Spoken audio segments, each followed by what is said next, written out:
Bien, Victor, bonjour. Bonjour, merci pour l'invitation. Avec plaisir, nous en avons déjà parlé. Tu sais que nous avons envie que les entrepreneurs s'expriment Ouais, pour nous parler d'entrepreneuriat, bien sûr, et aussi pour nous parler de la belle personne morale qu'ils sont en train de créer et de développer. Donc, dans ton cas, c'est Catal. Donc, ça, tout à ça fait fait. déjà presque deux questions. Une, c'est en quelques mots, puisque l'interview va durer 15 minutes et qu'il y a 7, 8, 9, 10 questions que j'aimerais te poser. En quelques mots, qui est Victor? Et puis qui est cette belle personne morale Catal. Ouais, bah alors pour t'expliquer, donc du coup, je m'appelle Victor Foucret et je suis le cofondateur de Catal. Donc Catal, c'est une agence spécialisée sur TikTok.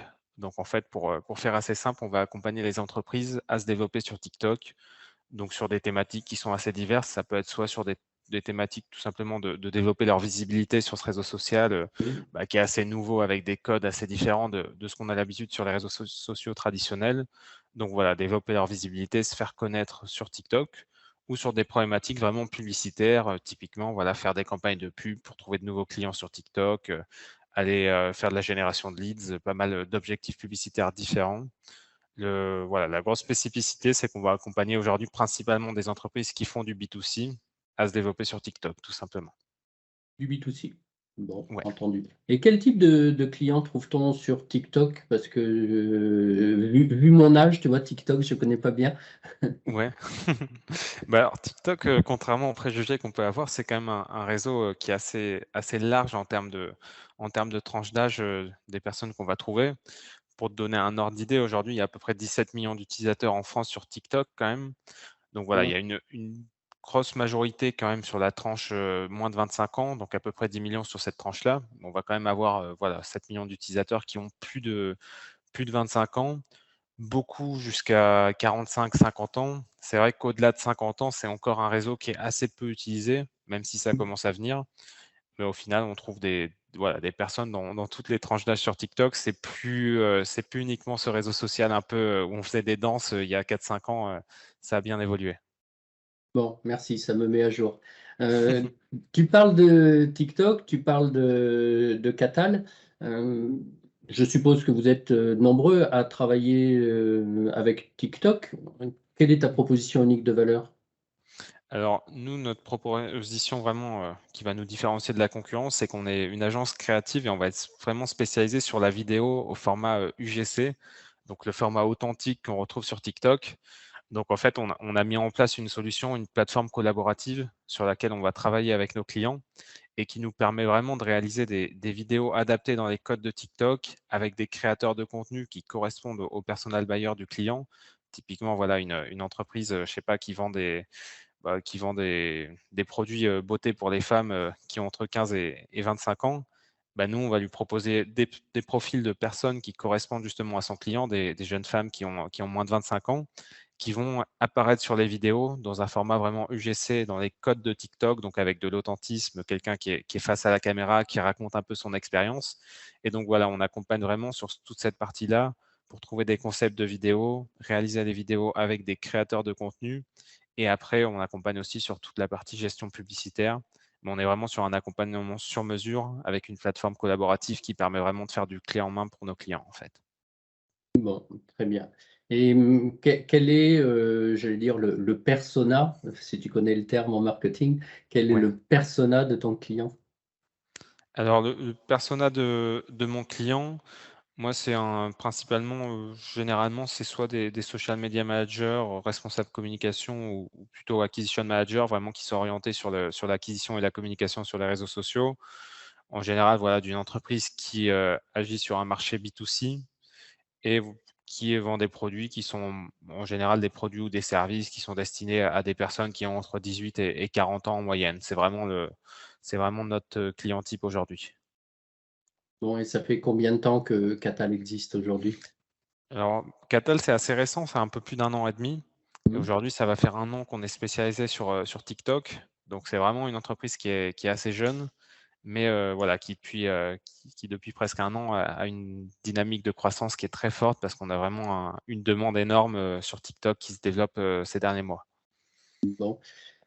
Ça me permet de te poser une question. Donc, il y a une entreprise, elle se développe, ça veut dire que j'entends succès par derrière pour se développer. Mhm. Ton plus beau succès, toi, Victor, en tant que personne physique ou Catal, parce que tu parles beaucoup de Catal, j'aimerais que Ouais. tu me parles aussi de toi. Donc, ton plus beau succès en tant que cofondateur, lequel est-ce? Bonne question ça, Xavier. Plus beau succès, bah, je dirais que c'est d'avoir, justement, monté cette équipe avec mon associé Maxime. Aujourd'hui, on est 6 personnes à temps plein à travailler chez Catal et du coup, voilà, on est parti il y a 1 an et demi d'un projet où on était 2 dessus. Aujourd'hui, on est 6 personnes. Donc voilà, d'avoir monté une belle équipe, autour du projet. Très bien. Et alors, moi, j'ai l'impression que nous parlons beaucoup de succès quand il s'agit des entrepreneurs et que je ne sais pas si c'est de la timidité ou autre, nous ne parlons pas assez, à mon sens, de difficultés, de problématiques, et tu en as certainement surmonté. Laquelle est-ce la plus importante pour toi et ou pour Catal? Ouais, tout à fait. Bah, la première grosse difficulté qu'on a eue, c'était plutôt de trouver déjà le besoin des clients. Donc on est parti, voilà, sur un marché qui était très large Mhm. et on a mis pas mal de temps quand même à trouver vraiment le besoin et la formule entre guillemets qui fonctionne aujourd'hui. Donc on a quand même beaucoup testé pas mal de propositions d'accompagnement avant de trouver vraiment le besoin de nos clients, qui était vraiment de faire voilà, d'avoir une solution clé en main pour avoir des vidéos pour TikTok. Et une autre difficulté qu'on rencontre d'ailleurs toujours au quotidien, c'est de trouver de nouveaux clients. On a un gros levier qui est la prospection téléphonique aujourd'hui et du Mhm. coup, c'est jamais évident d'aller trouver de nouveaux clients, donc c'est vraiment une difficulté qu'on rencontre au quotidien, même si je dirais plutôt que c'est un challenge, qu'une difficulté parce que voilà, on se débrouille plutôt bien, mais voilà, c'est toujours, toujours difficile d'aller faire grossir son portefeuille de clients.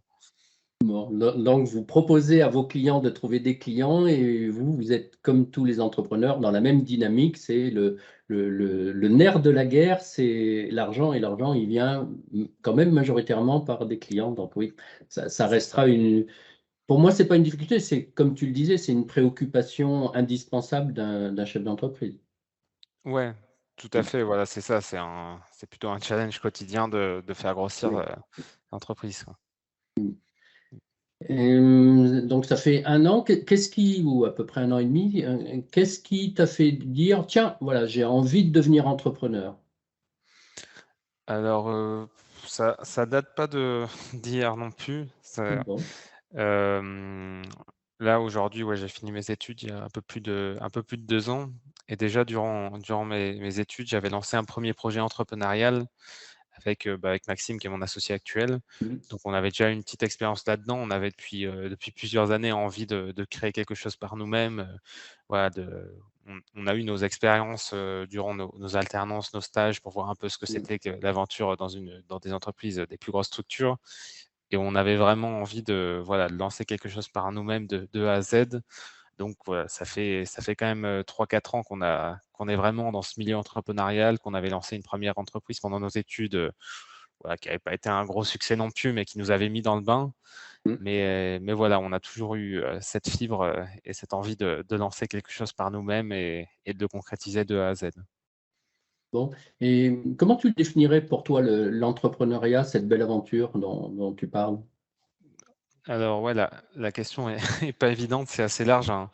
Moi, je pense que pour moi, l'entrepreneuriat, c'est vraiment l'idée de créer quelque chose de nouveau, d'aller créer voilà, un service, répondre à un besoin qu'on a identifié et auquel on ne trouve pas de solution. Donc, il y a vraiment ce côté-là, voilà, partir de rien, d'un besoin qu'on a identifié, d'aller créer tout simplement une solution pour répondre à un besoin qu'ont nos clients. Donc voilà, ce côté entrepreneur, c'est vraiment, prendre les devants, prendre des initiatives, mettre en place, des process, une équipe et aller créer quelque chose de nouveau tout simplement pour, pas révolutionner, mais changer un peu les choses. Donc il y a vraiment, voilà, cette satisfaction quand on est entrepreneur de se dire qu'on a créé quelque chose qui serait peut-être pas là si on l'avait pas fait et qu'on aide des gens au quotidien tout simplement, grâce à la solution qu'on a mis en place.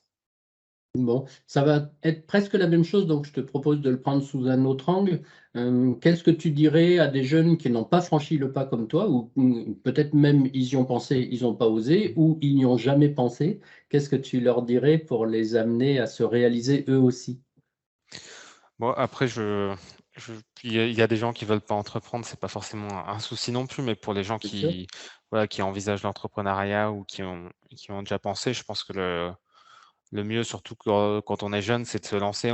Voilà, même si on n'a pas forcément une idée au début, qu'on a envie d'entreprendre, c'est de tester des choses. À notre âge, on n'a pas grand-chose à y perdre. Donc voilà, si on a la volonté d'entreprendre, pas forcément attendre d'avoir une idée ou la bonne idée pour se lancer, commencer à se lancer, discuter avec des gens, essayer de comprendre ce qui pourrait les intéresser. Et à partir de ça, petit à petit, on va pouvoir créer quelque chose de tangible derrière. Mais voilà, non, se lancer sans attendre d'être prêt, se lancer dès que possible. Bon, ben, je te propose que ce soit le mot de la fin. Je te remercie pour cette interview, Victor, et je souhaite belle et longue vie à Victor, Catal, ton cofondateur, et tous ceux qui suivent cette belle aventure. Ouais, bah, je te remercie pour l'invitation, Xavier. Avec plaisir. Donc, belle fin de journée. Au revoir.